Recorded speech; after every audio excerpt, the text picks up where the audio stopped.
What's up, everybody? Welcome back to our Elevate Dominate Mastermind. Today we have Tammy Pack on, who is the reason not the only reason, but the initial contact that finally had a conversation with us about EXP and how it can really change our lives. And I know it's done some incredible things for her. But what I don't know is exactly how your real estate life all came about. I know that there's I know that you were in the Airbnb business or the property management. I know that there's the attorney side of things, but explain to us, how did it all start? How did you land at EXP? And let's hear it. Yeah, for sure. So born in East Texas, ended up going to the University of Texas School of Law, practiced law for 5 years as a trial attorney, looked around and said, I'm not doing this, not for the rest of my life. Like most realtors who are any good, so meaning anyone who's bothering to watch a call like this, we don't mind work, right? We don't mind hard work, but we need to feel like it's for us and it's doing us some good, and it's going to be better, right? We're going to work toward better things. I would look at the partners above me and I was like, man, half days or 2/3 days on Saturdays on top of full long days during the week still wasn't enough. And I would look at the guys who had made it and they were still there when I left. And I was like, and it was just, none of them were happy. None of them were going, man, I can't wait to get to work. This is great. They hated it. I was like, So I'm not going to spend my life doing this. Yep. So decided to open up retail stores.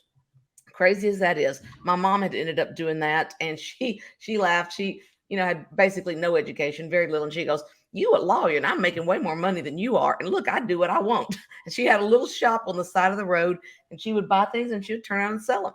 So people in our family had been doing that, and started selling quilts of all things, imported, just basically home decor.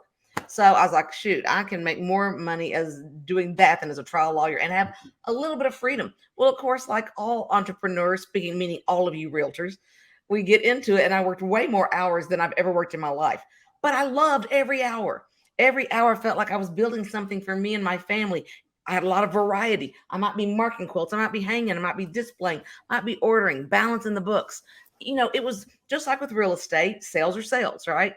So a lot of the sales techniques that I've used later in life as an agent are things that I learned, honestly, back in the day selling quilts. Those same lessons apply. How many great agents out there have been car salesmen or insurance salesmen or something else, right? It all applies. So that's what led us to, I did, kind of a serial entrepreneur, they call you.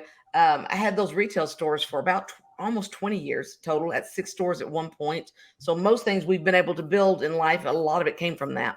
Over the time, we started building what's now called Airbnbs, but back then they were just B&Bs, we call them, or vacation cottages. So we started building because I wanted to buy real estate. How many realtors get into real estate because they like real estate and they want to find a way to buy some real estate?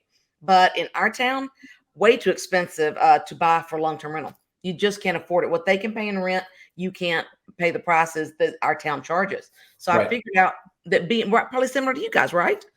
Yeah, it's a challenge. Yeah. So we figured out, but you could make enough as an Airbnb short-term rental to cover the note. So, and maybe a little extra. So we started down that path, ended up with enough rooms personally owned that it didn't make sense to pay a reservation service anymore. Right. It made sense to become the reservation service. So we started taking reservations where we put them on Airbnb, but we also have them on our beautiful website, which is where still over half of our bookings come from. And that's its own business in a building next door that runs there. And guys, that's what you want to shoot for, if nothing else. That's truly being a business owner, which all of our guys, if you hadn't read Rich Dad, Poor Dad, which I'm sure all of you have, but if you hadn't, you need to read it now. It's a great, fun, easy read. That business is truly a business owner. I don't do anything substantive over there, usually for a year or two at a time. I might show up to a party, and that pays all of our bills. Yeah. So that allowed us to go into real estate, right? Because I get it. It's hard when you're starting out and you don't have something covering the mortgage. We can always use more, right? But putting grocery money, electricity, those things were covered by a separate business I'd built. So Wes and I, we currently have 178 doors that we manage, and we take 20% of the revenue and run that company. So that's a great business model. Sometime I can come back if you ever want to talk about Airbnbs in depth and running those. I know a lot of people these days do have an interest in that. So then I married my current husband, Wes, and that was about 6 years ago. And I thought, oh, he has a wonderful job in Georgetown, 100 miles away, and I'm not moving there because my kids are still in school and I've got businesses here. I can't just up and move. So I need to very nicely find something that he might want to make him leave his great paying job that he's earned, you know. Yeah. So look, I said, dude, you're basically, he was selling houses, basically new construction, planned communities, where Okay. you're in the model and you sold all the time. You know, he was great at that. And I said, the one business I've always turned away out of all these things is real estate. I had my license for years, but just for me, to do my own deals. And I said, together, we can build this into something amazing. I just couldn't take on a third business by myself. So that's where real estate came in. That was in 2015. So we started at the end of 2015 at our first sale, if you can imagine. We sold 3 things at the very end of 2015. 2 of them were ours. One we bought, one we sold. So one legitimate deal in 2015. And by 2018, that was a big year. So under 3 years, we hit our team that we grew hit number 1 in our MLS, where we have stayed, thank the Lord, since that time, since 2018. Also the same year we joined EXP. That's so incredible too. And it's like, it's not just number 1 in like some podunk little town. It's like you had to do deals to get number 1. Like and I always tell people that you literally went from, in 2016, 17, 18, you finished that year at what, 90 million or something like that. And so like it was a big number.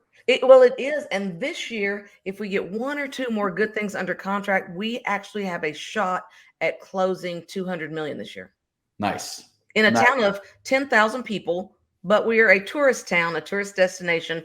Comes out in the Austin News, the most unaffordable place to live in Texas. It's Fredericksburg, Texas. So we have a wonderful price point. But yes, some years we went on transactions as well. But this will be, I guess, our 3rd or 4th year in a row that volume, which is what we all get paid on.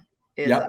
No, that's so true. And honestly, too, like one of the things we've talked about in previous masterminds, which people need to understand, is that you would really have to, like when you leave Fredericksburg, there's not much that's happening for a little bit. Whereas here in New Jersey, I can go 10 minutes over and I'm almost in a completely new market, like expansion wise. I leave it, go to a different county. And there's a lot more deals to be had per square mile where we live. And that's why, like, I feel like you're really dominating a market. And I feel like when we first spoke, this was late 2018, where you and I kind of met each other.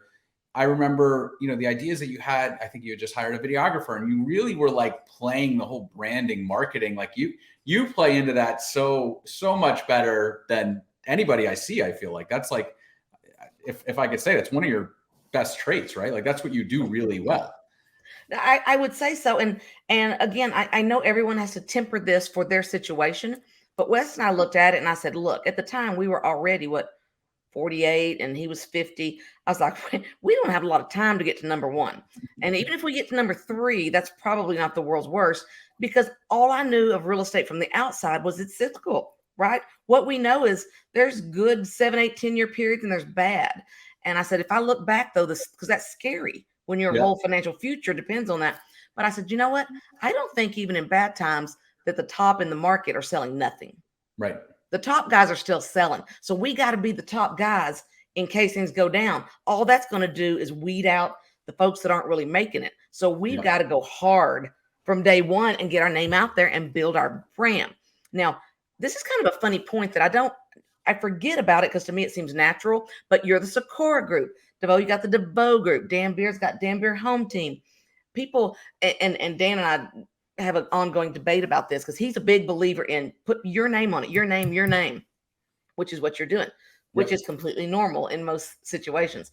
The main reason we didn't do that is we were brand new, but guess what? That B&B Cottage, my very first one in 2001 was called 20 years ago now. It's called Absolute Charm. Yeah. Then we opened a whole service and guess what we called it? Absolute Charm. So it's not like I came up with some cornball real estate name of Absolute Charm. Wes and I sat here and we're going, man, we're going to be brand new. We don't have an old German name like they love around here. We don't have a big franchise at the time. We started as a boutique independent brokerage day one. Yep. And I was like, the only way we can be new and not be new is to use a name that is already known in town. So They knew Absolute Charm B&B Reservations already as one, if not one of the top 2 or 3 reservation companies in town. So that's why we kept that name. We kept the brand consistency. And And honestly, we chose it way back in the day in about 15 seconds because my reservation service, when I had one that helped me, said, Yep. do something high in the alphabet, something with an A or an AB. So Absolute Charm was literally about a 30-second decision. And it's so like, and that's the other thing too that people have to understand is Absolute Charm.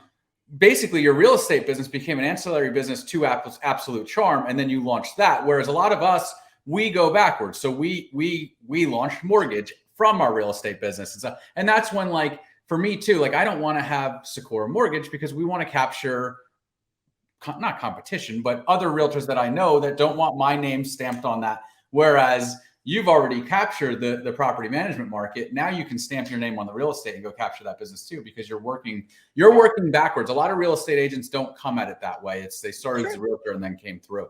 No, that's true. And that's something that, your listeners can keep in mind that they could utilize, even if you started small, if you wanted to go into, this has been known for a long time as far as property management on the long-term rentals, right?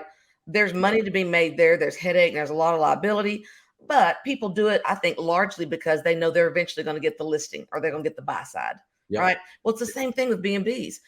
Every state is different, but in Texas, we don't need a real estate license. We never did to run that business because they treat it like a hotel. So the beauty is from day one, we have integrated the two. So can you imagine people that come and stay in an Airbnb situation? Well, no one has ever bought in Fredericksburg, Texas. It wasn't first a visitor. You had to come down and visit. You had to stay somewhere. So and you know what? We have under leveraged that to an embarrassing degree. And we're really trying to step our game up this year because we've been blessed that there's been enough business without even doing everything we should be doing, right? But this year, we are making a concerted effort to get books in all 178 rooms, QR codes that remind all those guests that we sell real estate too. We don't just sell it. We're the ones that booked you in here. So you probably want to buy an investment property, don't you? Well, that's what we sell. And I imagine that happens so often too, because every time I go away and stay in an Airbnb, I'm on Zillow looking. I'm like, if I wanted to buy this, what would it look like? That sort of thing. So I feel like we've touched on like how badass you are and Wes is as a person, how quickly you've created this whole like massive world around you. Was it from the 2016 to today, the zero to, or the one deal in late 2015 to 200 million? Was it easy? Like, what are some struggles? Where does it go wrong that like an agent who sees you succeeding at this level would like to hear about, like when it's not all peachy keen, It's the only time I would say it's not peachy really is, well, we all deal with difficult clients. We all have difficult deals. If you decide to grow a team, that's mostly wonderful, but it's got a lot of struggles. You will have people leave your team and do everything that you did, not because they're bad people, because it's human nature to do what you were taught, right? We all do. But it's annoying. It's annoying to do. And it's especially annoying. Everyone always goes, well, that's a scarcity mentality. Everyone trains their competition. I'm like, yeah. And you've got 33,000 agents in your area. And I have 100 in our whole town that sell $1 million or more a year. So literally I've trained all of them now. I jest, of course, but you know what I mean? My odds of sitting across the table from people that I've taught all my skills to is very high. It's not 33,000 people. So those are the challenges. That mindset is the best thing you can do. What I find is because I've built this business on social media, period, end of story. Continue to build it on social media, end of story. I don't unfriend or block people like that leave. I don't really usually do things like that. What I'll do is I unfollow them because I don't want to see, because they're doing what a human being's going to do, which is take care of number one and put food on the table. And if I were in their shoes, I'd do the same thing. But seeing that, if it brings me down, if it makes me irritated, so if it slows me down from doing something productive, I just unfollow because I don't need to see it. I need to focus on what can I do to go kick butt today. Not, I can't believe they're making some cookies that look like the ones we did. That's not productive, and it does not take care of my agents. It doesn't put money in my pocket. So I'm very careful of the mental energy I surround myself with, because I just don't find that good. Now, if you're one of those people, you see that and you go work 24 hours a day to beat them. But life's too short. I'm the same way. Like, and even around like I always say what's great about EXP, the fact that we are cloud-based, even though we all have brick and mortars and stuff like that. But like, that's a big misconception that we don't meet at an office and stuff like that. But I feel like it's nice because we don't have the water cooler talk within the brokerage as well. We choose to surround ourselves with, people like yourself, Mary Maloney, Dan Beer, Kyle Whistle, Kenny Fast, like Veronica Figueroa. We're only in this room of the best players out there, and that's trickling down to our organization. And there is none of that water cooler talk where there's the I always say the old realtor. And if you wear a name, I don't think you wear a name tag, but an old realtor with a name tag, sitting there handing out pumpkins and stuff like that, complaining about how she gave out 100 pumpkins to people that didn't want them with their business card stapled to them, and she didn't sell any homes at the end of that. Like keep that shit away from my agents. That's totally old school, right? I'm on a video. Totally old school. No, what I would say about it is, and I would tell your listeners, is the most important thing they can do, just like I did, is social media. Because here's the beautiful thing. If you are at the height of your career and killing it, you can go further. You can go higher. If you are a brand new agent with 50 cents in your pocket, you can use social media for free. Forget Facebook ads and all that stuff. That stuff's great. I'm not saying don't do them. It's not where it's at. Right. Where it's at is because we have bought a second home in Natchez, Mississippi, because I always wanted one there. And we go there. So guys, this works at all levels. Wes and I were there this weekend. We see person after person after person coming up. Hey, been following you on Facebook. So glad you're here. Hey, are y'all going to do real estate? Without caring or trying to create that there, the social media we put out is doing it. We literally were walking down the street. Somebody rolls down the window and says, hey, I was like, I don't know what this is, but great. Yep. It's out there for you, for everyone. If you can just find what makes you, be fun, be interesting. Or if your thing is the opposite, if you're the serious guy that just really lean into that and kind of be self-deprecating and make fun of yourself, put yourself out there. I share so much stuff, probably 10 or 15% of it being real estate. The rest of it is not. And that's why they follow us. And guys, people, the truth is they don't care a lot about the other stuff. If they can tell by your personality that you're sharp, you got it together, you're doing well, they don't really have to. I know it's bad to say, but market reports and all that stuff is great. I'm not saying any of those things are bad. I'm saying for me, that's not where the meat is. They just, every listing I walk into, they've already decided, and it's because of the social media. I walked into one example I can give you guys. This is from doing little drive videos because who has more time? So I just pop this thing when I can in the car and I'm driving to work. Got to do it anyway. So I'm just chatting about whatever. And I've got my cat, Coco, who's over there under the chair somewhere, my beautiful white cat, riding with me. So within a 7 or 8 day period this year, I was called to 2 listing appointments. Didn't know the folks. Went to both of them. One was $2.5 million listing. One was a $3.3 million listing. Walked in, both of them, what they wanted to talk about wasn't all the great real estate knowledge we've put out on social media. It was that I go to McDonald's in my car with the cat in the car and get that Diet Coke. That's what they wanted to talk about, period. They said, I feel like I already know you. They didn't need to figure out if they already knew me. If they didn't like me, they weren't going to like me in person anyway. Yeah. And literally Wes walks in with me, sticks out his hand. He goes, hi, I'm Wes. And they both go, both times a week apart. Wes, we know you. You don't know us yet, but we know all about you and how you don't like to post this or that. Guys, it is beyond crazy. That's millions of dollars of transactions because I'm willing to turn on the video and go live. You've got to do it. Yeah, and I feel like too, like people, they're honestly, you can do. We're doing it right now. Tammy and I are working right now. This is working. We're live. We're talking. We're being, authentic. We're being vulnerable, and it's like I have those. It's so nice when you have the come list these like call in regards to talking about the cat, and it's such a lax setting, and you're instantly like you instantly hit it off. You hit it off with them when they watch the video, and then you walk in, you're like, oh great, these people, this is great. And I've had listing presentations that are so lax to the point where I actually, after we have the listing, I'm like, okay, I do have to tell you how we do things so that like you need to know who my listing coordinator is. You need to know, like, I have a whole presentation for you, and you're going to get your feedback on Mondays after the weekend. Like I do have to it's such a friendly thing that I have to remind them that I do still have a way that we go about this. And chances are every time that happens, it's probably a good relationship right throughout the deal. Because it's not adversarial, right? You started off on a good note. So if you're willing to show, so many people in Natchez know us because when we first bought the house, I told Wes, I said, I'm not any better than anybody else at social media. I think I'm good at knowing what people are going to find interesting or funny. Yep. And it occurs to me at the moment. So we had to go close on that house in person. They told us the day before. and it's a 10-hour drive. So we're flying, we're trying to book tickets, we're doing all this. I said, people will enjoy following this. If we don't get there, the guy's already said he's going to take it off the market and raise it 100,000. So we got a deadline and we got to get there. Of course, we run into storms, flights are delayed. We go where our rental car is, and there, as in much of America, there are no cars. They forgot to admit there would be no cars. So we're just posting throughout the day as this is going. And what's funny is some people in Natchez where we were going started sharing it. I had a couple of friends, I guess, they start sharing it. Next thing I know, I'm looking, Chamber of Commerce is sharing it, places like this. And I go and look and someone makes a comment. This kind of sums it all up. Someone said, I don't know who these people are, where they're going, but I'm rooting for them.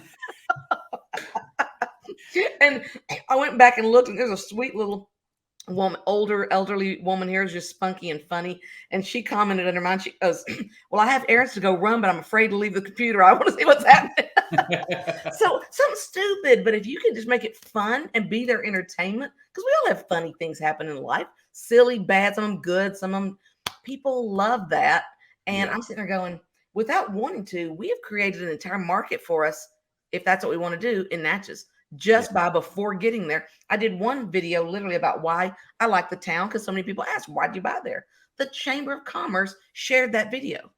There aren't that many people in Natchez who don't know us the day we drive in. Well, how much did that big PR campaign cost us? Zero. People just won't do it. So don't be shy. Just do it.